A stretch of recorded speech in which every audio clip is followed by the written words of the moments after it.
ఎన్టీఆర్ జిల్లా ఇబ్రహీంపట్నంలో నిర్వహించిన పొలం పిలుస్తుంది కార్యక్రమంలో జిల్లా కలెక్టర్ లక్ష్మీషా పాల్గొని రైతులతో కలిసి నాట్లు వేశారు. గుంటుపల్లిలో ఏర్పాటు చేసిన కార్యక్రమానికి హాజరయ్యారు. ఈ సందర్భంగా రైతులు, రైతు కూలీలతో కలిసి సమీక్ష నిర్వహించారు.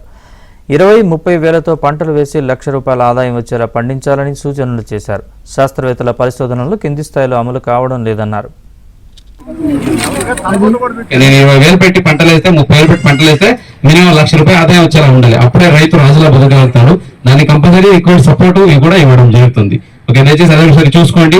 అలాగే ఇప్పుడు హార్టికల్చర్ ఏదైతే నేను చెప్తున్నానో సో దీన్ని కూడా చేయడానికి మీకు ఇప్పుడు రైతు సహకార కేంద్రాల ద్వారా అట్లాగే శాస్త్రవేత్తల ఇంట్రెక్షన్ కావాలంటే ఇదే వేదిక, ఏదైతే మంగళవారం బుధవారం వేదిక ఉంటుందో ఇక్కడ కావాలంటే మీరు చెప్పండి. మనకి ఈ గురించి తెలుసుకోవాలండి, పురుగులు సాంకేతిక గురించి మాట్లాడాలి, లేదా ఇంటిగ్రేటెడ్ అగ్రికల్చర్ చేయాలి, లేదా హార్టికల్చర్ చేయాలి, హైటెక్ అగ్రికల్చర్ చేయాలి, మీరు చెప్పండి. ఆఫీసర్స్ తీసుకొస్తారు, శాస్త్రవేత్త తీసుకొని మీ ముందు కూర్చోబెడతారు.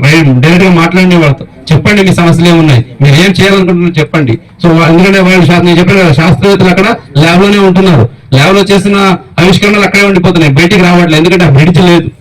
ఆ బ్రిడ్జ్ చేయడానికి ఈ కార్యక్రమం ద్వారా ప్రతి వారం ఏదో ఒక ఊర్లో ఉంటుంది. కాబట్టి మీరే షెడ్యూల్ చేసి ఇవ్వండి. సార్ ఈ మంగళవారం ఏ ఊర్లో చేయండి, నెక్స్ట్ మంగళవారం ఏ ఊర్లో చేయండి అని చెప్తే అదే ప్రకారంగా వస్తారు అధికారులు.